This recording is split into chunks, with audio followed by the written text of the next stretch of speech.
కావడం లేదు. అర్థం కావాలని దేవుడు కోరుతున్నాడు. అర్థమైతే మీరు ఉంటుంది, వ్యర్థమైతే జీవితం దుయ్యవుతుంది. దేవుడు చూడాలా, మర్చిపోకండి, మారకండి కాబట్టి అంటున్నాడు. కాబట్టి ఆనాటి ప్రజలు యేసు ప్రభువుని విసర్జించారు, నీతిమంతుడైన యేసుని విసర్జించారు, ఆ నరహంతులైనటువంటి బలపాన్ని కోరుకుంటారు. మనకు కూడా సభ్య సమాజం బతుకుతుంటాం. నీతినేమో వదిలేస్తాం, అవినీతిని కావాలనుకుంటుంటాం, చెడుకేమో దగ్గరగా ఉంటాం, మంచికేమో దూరంగా ఉంటాం. నీతినేమో ద్వేషిస్తాం, అవినీతినేమో ప్రేమిస్తా ఉంటాం. మంచివాడితోనే పగబెట్టుకుంటా, చెడ్డవాడితో స్నేహితులు. ఇవాళ సృష్టి ప్రారంభం నుంచి కూడా మంచికి ఎక్కడ విలువనేది లేదు. మంచిని కానీ, నీతిని కానీ, న్యాయాన్ని కానీ గమనించేవారు కానీ, దాన్ని అనుసరించేవారు కానీ ఎవరు కనిపించరు. ఎందుకంటే చెడు చెప్పడం అనేది, చెడు చేయడం అనేది జనాలకి నుంచి గుడ్ హ్యాబిట్ లాగా ఉంది. దాని ప్రకారం నడుస్తూ ఉంటారు, దాన్ని నమ్ముతూ ఉంటారు, అలాగే వారు నమ్ముతూ ఉంటారు. అని మంచిని, సత్యాన్ని, న్యాయాన్ని నువ్వు మార్చడం నీ కాదు, భూలోకంలో ఎవరి తరం కూడా కాదు. ఎందుకంటే దానికి ఇంగ్లీష్లో ఒక సాయం ఏంటంటే ట్రూత్ నెవర్ సింక్ అన్నాడండి. ట్రూత్ నెవర్ సింక్ అని అర్థం ఏంటి? సత్యం అనేది, న్యాయం అనేది ఏమండి ఎప్పుడు కూడా అది వెలిసిపోదు అన్నాడు.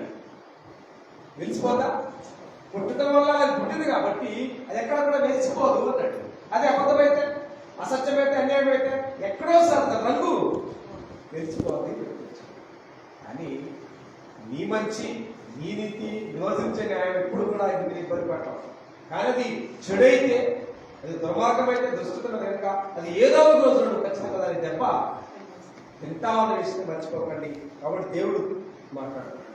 కాబట్టి ఆనాటి ప్రజలు దేవుడు ఎలాగైతే ప్రదర్శించారో, కొత్త నిబంధనలో క్రైస్తవ చెప్పిన ప్రజలు కూడా యేసుక్రీస్తుని విసర్జిస్తున్నారన్నమాట నిలుటద్దలాగా ఒకసారి చూడండి. అది మా వాక్యం చేసి పేతురస్ 2వ పత్రిక 2వ అధ్యాయంలో 1వ వచనం చూసినట్లయితే, పేతురస్ 2వ పత్రిక 2వ అధ్యాయం 4వ వచనం చూసినట్లయితే, పేతురస్ 2వ పత్రిక 2వ అధ్యాయం 4వ వచనం, మరియు అబద్ధ ప్రవక్తలు ప్రజలలో ఉండిరి, అటువలనే మీలోను అబద్ధ బోధకులుందురు. వీరు తమ్మును కొనిన ప్రభువును కూడా విసర్జించు, తమకు తామే శీఘ్రముగా నాశనము కలగజేసుకొనుచు నాశనకరముకు భిన్నాభిప్రాయములను రహస్యముగా బోధించుదురు అన్నాడు. బోధించడం అనేది కరెక్టే, కానీ ఆ బోధ రహస్యమైన బోధ, అది దొంగ బోధ, అది దేవుని బోధ, మగిలి బోధ, అది అపోస్తుల బోధ అన్నటువంటి వైనం బోధించేవాడికి తెలియాలా, వినేవాడికి తెలియాలా? వినేవాడికి ఏమి తెలియదు వాడ, వినేవాడికి ఏమి తెలియదు వాడ. బోధించేవాడు దేనికోసం బోధిస్తున్నాడు? బోధించేవాడు దేనికోసం బోధిస్తున్నాడు? మీరు చెప్పారు కదా, రహస్యంగా అన్నాడు. అంటే నిజంగా అనేకమైనటువంటి డబ్బుల వల్ల, సుట్కేసుల వల్ల బోధ మార్చబడ్డాయనే విషయాన్ని అపోస్తులు ఏనాడో దాన్ని క్రోడీకరించారు. కానీ కొత్త నిబంధన క్రైస్తవంలో ఉన్నటువంటి క్రైస్తవులు లేదా విశ్వాసం దాన్ని గమనించలేకపోతే వారు చేసేటువంటి దుర్లాభాల వల్ల, వారు బోధించే దుర్మార్గమైన బోధల వల్ల అవే పేర్కొతారట. కుటుంబాలే సర్వనాశనం అయిపోతున్నది అని చెప్పుకొచ్చారు. కాబట్టి మన క్షేమం మన భద్రత, అవునా కదా? మన క్షేమం మన భద్రత. అదే మనం ఎంత జాగ్రత్తగా ఉంటాం, దాన్ని బట్టి మనం క్షేమంగా ఉంటాం. కానీ లోక సంబంధమైన వాటి విషయంలో మాత్రం అంటే చాలా జాగ్రత్త అండి. తినే వాటి విషయంలో, వడుకునే విషయంలో, అండ్ రుతుకునే విషయంలో, పట్టుకునే విషయంలో, ఇంటి విషయంలో, అన్ని విషయాలు చాలా జాగ్రత్తగా ఉంటున్నాం. కానీ శాశ్వత కాలం ఉండే ఆత్మ విషయంలో మాత్రం మనిషి అజాగ్రత్తగా ఉంటున్నాడు, మర్చిపోకండి. ఆత్మ విషయమైనటువంటి పరిస్థితుల్లో మాత్రం, భక్తి సంబంధ విషయాల్లో మాత్రం అన్ని సమానం అంటాడు. అన్ని సమానమేనండి, ఏ ఇబ్బంది లేదంటాడు. అంటే అలాంటి భ్రమ నీ మనసులో ఉంది కాబట్టి అన్ని ఈక్వల్ అంటాడు. కానీ ఇతరే సబ్బుకుంటున్నకి వెళ్ళి మనుషుని శాండిల్ అయ్యేవండి, పిఎస్ఐ అంటాడు. దీనికి అంటే కొట్టుగాడికి ఎంత సబ్బులు ఎందాకపోయారు ఉన్నాయి, ఏదో సబ్బు అనడం. భక్తి గారికి వచ్చేసరికి అన్ని సమానమేనండి, ఇబ్బంది ఏమి లేదు, అంతా ఒకటే అంటాడు. కానీ కొట్టు దగ్గరికి వెళ్ళి మాత్రం ఏమండి సబ్బు ఇవ్వండి అంటాడా? ఖచ్చితంగా పేరు అడుగుతాడా? ఏమండి సొంతూరే ఇవ్వండి అంటాడు. ఏదో సబ్బు రుద్దుకోవచ్చుగా. అంటే ఒంటికి రుద్దుకునేటువంటి సబ్బు విషయంలో మాత్రం రాజీ పడవే, కానీ కానీ ఆత్మ సంబంధమైన దేవుని తలంపుల విషయంలో, దేవుని ఉద్దేశాల విషయంలో, దేవుని మార్గాల విషయంలో మరి నువ్వేం చేయగలవు? ఇక్కడేమన్నీ ఒకటేనా? ఆడకెళ్ళావు నువ్వు ఖచ్చితమైన పేరు పెట్టి నాకు అదే కావాలంటే అది ఎంతవరకు న్యాయం? అంటే నీతులు అనేవి చెప్పడానికే కాదు దీని అర్థం, పాటించడానికి కాదు కదా. కాబట్టి గ్రంథ ప్రకారంగా ఒక క్రైస్తవుగా జీవించే నీ జీవిత మీద నీ జీవితాన్ని విషయంలోనే కాంప్రమైజ్ కావాలి. కానీ బైబిల్ విషయంలో మాత్రం రాజీ లేనటువంటి విధానంగా నీవు జీవించగలిగితేనే we will get in heaven, మనం పొందగలిగింది పరలోకం. ఇక్కడ వాక్య విషయంలో ఆత్మ సంబంధంగా ఖచ్చితంగా రాజీ పడ్డామా ఆ లాసు యుగ యుగాలు నష్టంలో పెడతామని విషయాన్ని మనం మర్చిపోతాం. లోక సంబంధంగా అయితే మాత్రం రాజీ పడం, కానీ వాక్యం దగ్గరకు వచ్చేసరికి ఏమంటే బైబిల్ చెప్పింది ఒకటే కాదు, ఏడకెళ్ళిన ఒకటే కాదు, ఏడకెళ్ళిన ఒకటి కాదు, ఏడకెళ్ళిన ఒకటి కాదు అంతే. బైబిల్ అని చెప్పడం లేదు. ఖచ్చితమైనటువంటి సపరేట్ పొజిషన్ని, సపరేట్ విధానాన్ని గ్రంథం మనకు బోధిస్తామని పచ్చకాయలో ఆలోచన చేస్తే ఇక నువ్వు కాదు, ప్రపంచంలో ఎవడైతే చేయగలిగింది లేదు. కాబట్టి గ్రంథం అనేటువంటి వాక్యమే చూడాలి అది తప్ప లోకమనే వెలుగులో మీరు చూస్తే ఏమర్థమవుతుంది? నీ దెయ్యాలను విడిచిపెట్టి ఆత్మ సంబంధమైన దైవ సంబంధ జ్ఞానంతో ఏకమైతేనే మనకు దేవుడు గ్రంథంలో వాస్తవం అర్థమవుతాయి దేవుని పిల్లలు. కాబట్టి ఇక్కడ వారు మాట్లాడుతున్నారు ఏమంటే, వారు ఏమంటాడు? అబద్ధ బోధకు ప్రజల్లో ఉండి అటువైనా వీరుడు అబద్ధ బోధకు వీరు తమ్మును కొనిన ప్రభువును కూడా చేస్తారు విసర్జించి తమకు తానే శీఘ్రముగా నాశనము కలగజేసుకొనుసు నాశనకరముకు భిన్నాభిప్రాయం రహస్యము బోధించుకుంటున్నాడు. వాడు బోధించుకొని వాడి కుటుంబం ఇబ్బంది ఏమి అవట్లేదు, వాడి ఇబ్బంది వాడి నరకానికి వెళ్ళడమే కాకుండా కొన్ని వందల వేల కుటుంబాలని తీసుకెళ్తున్నాడు, నరకానికి తీసుకెళ్తున్నాడని రేపు వాడి మీద చెప్పడానికి నీకు అధికారం లేదు. ఉందా? లేదు. నీ జీవితానికి నువ్వే ఉత్తరవాదిని. ఏమండి, ఆయన ఆయన అని చెప్పి ఆదాము చెప్పాడు. ఏమని? నాది అసలు ఏమి లేదండి, ఇంత అమాయకుడిని చేసినటువంటి లోపమంతా నువ్వు పుట్టించిన ఈశ్వరి వల్లే అని అన్నాడు. కుదిరిందా? గెట్ లాస్ట్ అన్నాడు. అన్నాడు లేదా? ఆదాముకి ఎలాంటి పరిస్థితి వచ్చిందో అవ కూడా అదే పరిస్థితి వచ్చింది. బోధించేవాడు అలాగే బోధిస్తే బోధించేవాడికి ఏ పరిస్థితి వచ్చిందో ఆ బోధ అనుసరించేవాడు కూడా అదే పరిస్థితి వచ్చింది. కాబట్టి అనేక ఏం చేస్తారంట, భిన్నాభిప్రాయాలను రహస్యంగా బోధిస్తున్నారు. దేనికోసం? కింద మాట్లాడుతున్నారు చూడండి. రహస్యంగా బోధిస్తున్నారు దేనికోసం? అనేకులు వారి భౌతిక శాస్త్రాలను అనుసరించినట్లు వీరిని బట్టి సత్య మార్గము దూషించబడు వారు అధిక లోపులై కల్పనా వాక్యములను చెప్పుసు మీ వలన లాభం అన్నది. లాభం సంపాదించడానికి పట్టి వ్యాపారం, వడ్ల వ్యాపారమా, ఇది వ్యాపారమా? ఏ వ్యాపారం ఇది? ఏమండి, ఇది భక్తి అనేటువంటి విషయాన్ని ఏనాడో క్రైస్తవ్యం మర్చిపోయి ఇట్స్ ఏ కమర్షియల్ వే, ఇది ఒక వ్యాపార కేంద్రాలుగా మారుతున్న పరిస్థితులు ఖచ్చితంగా లోపల ఉన్నాయి. కాబట్టి దాన్ని పేతురు ముందుగానే పసిగట్టి చెప్పుకొచ్చాడు. వారు మీ వలన ఏం సంపాదిస్తున్నారు? లాభము సంపాదించుదురు అంటాడు. వారికి లాభాలు ఇస్తారు, వాళ్ళు అన్ని సంపాదించుకుంటారు. కానీ లాభాలు ఇవ్వడంలో షేర్ చేసుకుని నీ జీవితానికి నిమిచ్చేదేంటి, నువ్వు పొందేదేంటి? అగ్నికొండమేగా, అగ్నికొండమే కదా, ఇక మిగిలిందా? నీవి మిగలదండి. కాబట్టి మోసపోవద్దు. గ్రంథం మీ చేతుల్లో ఉంది. గ్రంథంలో నీ జీవితం మీద కొరకు నువ్వు పరలోకం చేరాలని దేవుడు ఏ విధానంగా మనం మాట్లాడుతున్నాడో ఆ మాటలను ఏకీభవించగలిగితేనే నీవు పరలోకాన్ని పొందగలుగుతావు. కానీ ఇక్కడ మనం చేసే కార్యక్రమాల వల్ల పరలోకమేమో విసర్జించబడుతుంది, నరకమేమో విచారం చేయబడుతుంది. నరకాన్ని సిద్ధపడుతున్నారు జనాలంతా, పరలోకం కోసం సిద్ధపడతలేదు ప్రపంచం ప్రజలు. నరకం కోసమే సిద్ధపడుతున్నారు తప్ప నరకం కోసమే భూమి మీద భక్తిహీనతని, దురాశని, పాపాన్ని బాగా పోగు చేసుకుని మోయలేనంత భారాన్ని మోస్తున్నారు తప్ప దీన్ని విడిపించుకొని శాశ్వతంగా ఉండే పరలోకం కోసం మీరు ఇక్కడ ఉన్న వాటిని విసర్జించుకోవాలనే తపన క్రైస్తవ జీవితాల్లో కలిగించిన పరిస్థితి దేవుడు కూడా. కాబట్టి ఇక్కడ మనం జీవించే జీవిత విధానాన్ని బట్టి మాత్రమే అక్కడ తీర్చి తెచ్చబడతాయి, అంతమించి ఇంకేమి లేదు పిల్లల. కాబట్టి ఇక్కడ గ్రంథం బోధించే విషయం ఏంటంటే యేషావుకు ఉన్నటువంటి తపన. ఇక్కడ మనిషికి ఆశ, అవకాశం రెండు ఉంటాయి. ఒక మనిషికి అవకాశం అయితే రెండో మనిషికి, ఎదుటి వ్యక్తికి అవసరమైనప్పుడు అది మనకి, మనముందున్న వ్యక్తికి అది అవసరమైతే అది మనకి అవకాశంగా మార్చబడుతుంది. అర్థమవుతున్నా? మనకి మన ముందున్న మనిషికి అవసరమైతే అది మనకు అవకాశం. ఇది వాళ్ళ మనం లోపల నేర్చుకున్నటువంటి పాఠం. అలాగే ఇద్దరు వ్యక్తులు ఉన్నారు. ఒక ఆయనకేమో అవసరం, ఒక ఆయనకేమో అవకాశం. ఎవరైనా ఏశావుకేమో ఆహారం అవసరం, యాకోబుకేమో జ్యేష్ఠత్వం అనేది అవకాశం. అలాగే వారిద్దరూ పోటీ పడ్డారు. జ్యేష్ఠత్వం యొక్క విలువ ఎవరు తెలిసింది? యాకోబుకి అర్థమైంది. తిండి యొక్క అర్థం ఎవరికి అర్థమైంది?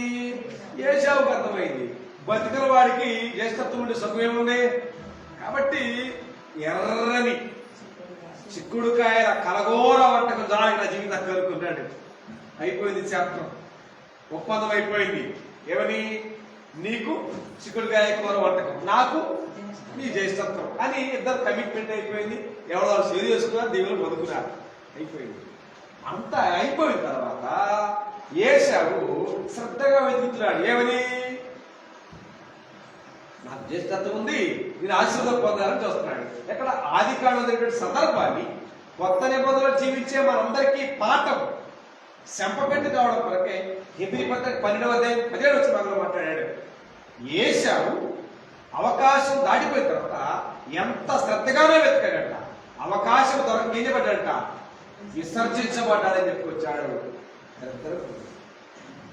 కాబట్టి మనం చేసే కార్యక్రమాలను బట్టి మాత్రమే దేవుడు హత్తుకుంటాడా, బయటికి నెట్టేస్తాడన్నది మనం జీవించే జీవిత విధానం బట్టి మాత్రమే. మనము ఆశతో మీద బ్రతికితే దేవుని దగ్గరగానే ఉంటాం. కానీ ఆశ కొద్దండి దురాశగా లోకాన్ని మొత్తాన్ని నేనే వాటేసుకోవాలనుకుంటే ఊళ్ళో నిలబోయే దేవుని ఊళ్ళో సాతానుడు నిద్రపోతూ ఉంటాం భూమి మీద. కాబట్టి ఏశావు విసర్జించబడ్డాడు. భవిష్యత్తు జ్ఞాపకం చేసిన గొప్ప సంగతి. నెలవేసులోను సూర్యుడికి జరిగిన ప్రతి సంగతిని ఆయన సవివరంగా పరిశీలన చేశాడు. సవిస్తరంగా పరిశీలన చేసి సూర్యుడికి జరిగే ప్రతిదీ కూడా ఏమని చెప్పాడు? సూర్యుడికి జరిగే ప్రతిదీ వ్యర్థము వ్యర్థము వ్యర్థమని చెప్పాడు. అని చెప్తూ ఏమన్నా తెలుసానంటే, తండ్రి దేవుడా, నేను చనిపోక ముందు నీకు 2 మనవలు చేస్తున్నాను, 2 మనవలు. కాబట్టి వాటిని ఆయన దయించి చెయ్యి అన్నాడు. ఒకటేంటంటే నాకు పేదరికాన్ని వద్దు అన్నాడు. ఏమి వద్దు? పేదరికాన్ని నాకు దయచేద్దాను. దేనికి? నేను పేదవాడిని ఎక్కడన్నా దొంగతనం చేస్తే నీ నామానికి అవమానం కలుగుద్ది, కాబట్టి అదొద్దు. రెండవది ఏంటంటే నాకు ఐశ్వర్యాన్ని వద్దు అన్నాడు. ఏమవద్దు? ఐశ్వర్యం నాకేమద్దు. ఎందుకని? ఐశ్వర్యం ఎక్కువైతే కళ్ళు కావాలి ఎక్కుతాయి కదా, కళ్ళు కావాలి ఎక్కుతాయి. ఎక్కినప్పుడు యెహోవా ఎవడిని అందునేమో, యెహోవా ఎవడిని అందునేమో నిన్ను విసర్జించలేమో కనుక ఆయన వద్దన్నాడు. ఇవాళ మనం ఏం కోరుకుంటాం? ఐశ్వర్యం కోరుకుంటాం. దేవుడు ఉన్నా లేకపోయినా మన జీవితానికి అవసరమే లేదు అని మనకి కార్లు, బంగ్లాలు, మేడలు, మిద్దెలు, ఐశ్వర్యం కావాలని మనం కోరుకుంటాం. కానీ నెరవేర్చుకోను ముందు చెప్పాడు కదా, సూర్యుడిగా జరిగే ప్రతిదీ వ్యర్థం. కాబట్టి వ్యర్థమైనది నాకెందుకు? వ్యర్థమైనంత ప్రయాసపడి నా జీవితం నష్టమే కాబట్టి ఇబ్బందే కాబట్టి నాకు ఏ లాభం లేదు కనుక నాకు పేదరికం వద్దు, అట్లనే నాకు ఐశ్వర్యం వద్దు. ఈ 2 నాకు ఇవ్వకుండా, అంటే ఈనాటి ఆహారం ఆనాటికి ఇస్తే ఆయన మాట అన్నాడు. ఇవాళ మనం అంటావా? మన జీవితానికి ఆశ ఉందా? సరిహద్దు ఉందా? ఆశ సరిహద్దులు ఉన్నాయా? లేదు. వచ్చే కొద్దిగా కూడబట్టాయా? కావాలి. దేవుడి చిత్తాన్ని, బైబిల్ని, గ్రంథాన్ని మొత్తాన్ని విడిచిపెట్టి సంపాదించిన కొరకు ఎంత ప్రయాసపడుతుంది. అందుకోసమే మత్తయి 16వ అధ్యాయం అన్నాడు, ఒక మనుష్యుడు లోకమంతా సంపాదించుకొని తన ప్రాణాలను పోగొట్టుకుంటే అతనికి ఏమి ప్రయోజనం అన్నాడు. ఉందా? ఏం లేదు. ఇక్కడ ఖచ్చితంగా ఉండాల్సిన జీవితంలో ఖచ్చితమైనటువంటి సరిహద్దులు కలిగినటువంటి జీవితం అనుకుంటే మనం దీవించబడతాం.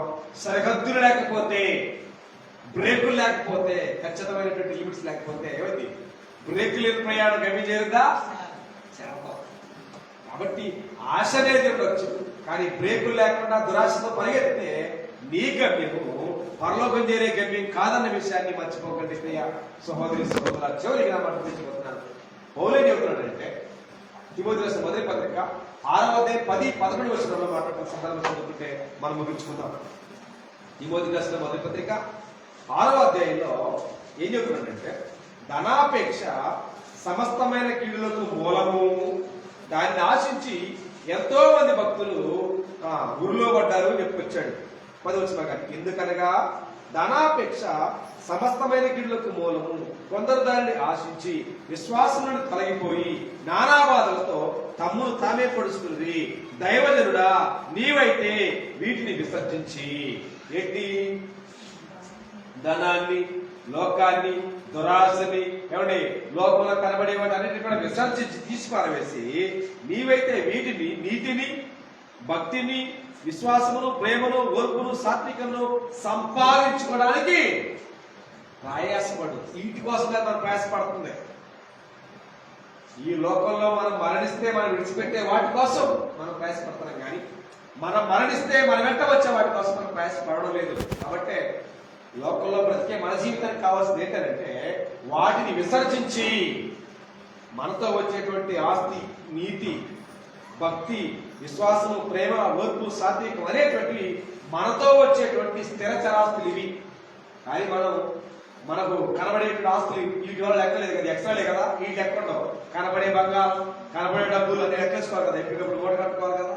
కాబట్టి అవి చూడకపోతే, వాటికి తాకకపోతే మనకి నిద్ర పడదు. కాబట్టి వాటి కోసం గ్యాసీలాగా పరిగెత్తుతావో, అవి నాకు వద్దరికి నిలబడేట్టు దైవజనులాగా ఉంటావో, దేవుని విసర్జించి నాశనం అవుతారో, ఎట్లా ఉండాలో ఎట్లా ఉంటారన్నది మన వ్యక్తిగతమైన నిర్ణయాలు. ఎలాగ ఉండు అని అంటే, ఆ రోజు ప్రజలు లేరు, ఈ రోజు ప్రజలు ఉండరు. కాబట్టి మనం ఎలాగ ఉండాలో ఎలాగ ఉంటామన్నది అది కేవలం మన వ్యక్తిగత నిర్ణయాలను బట్టి మాత్రం ఉంది. కాబట్టి నిజంగా క్రైస్తవులుగా మనం మాత్రం లోకంలో లోక సంబంధమైన దురాశలని అన్నింటినీ విసర్జించి నీతిని, భక్తిని, విశ్వాసము, ప్రేమను వాటిని సంపాదించుకుని ప్రయాసపడితే మనం తరతరాలు తరగనటువంటి ఆస్తిని, పరలోకాన్ని, నిత్య జీవాన్ని అంతమాత్రం కాకుండా మనం సదాకాలం దేవుడితో ఉండేటువంటి గొప్ప భాగ్యాన్ని కలిగి ఉంటాం. ఏది కావాలో, ఏది విసర్జిస్తారో, దీన్ని విసర్జిస్తే దాన్ని హత్తుకుంటాం, దాన్ని హత్తుకుంటే దీన్ని విసర్జిస్తాం.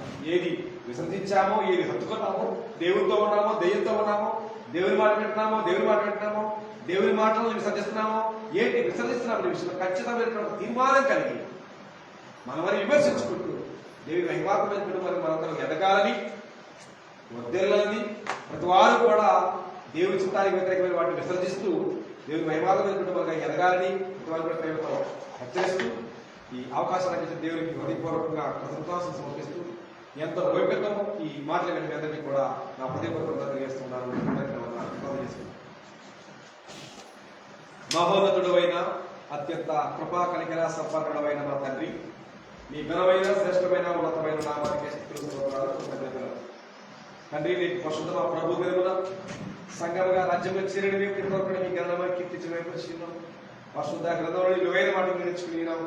విన్న మీ మాటలు విడిచిపెట్టుకుంటూ పోకున్నట్టు వాటిని విశేషమైన జాగ్రత్త కలిగి వాక్యానుసారం మా జీవిత సదృతిగా బాగా తెచ్చేమని నా ఆరోగ్యంలో జరిగిన జరగబోతున్న కార్యక్రమం అర్పించుకుంటూ సమస్త మహిమాగ్రత ప్రభావాన్ని ఆరోపిస్తూ మా ప్రభువును మీ కుమారుడైన క్రీస్తు ప్రభు వారి ఘనమైన నామములో ప్రార్థించి వేడుకుంటున్నాం మా పరమ తండ్రి.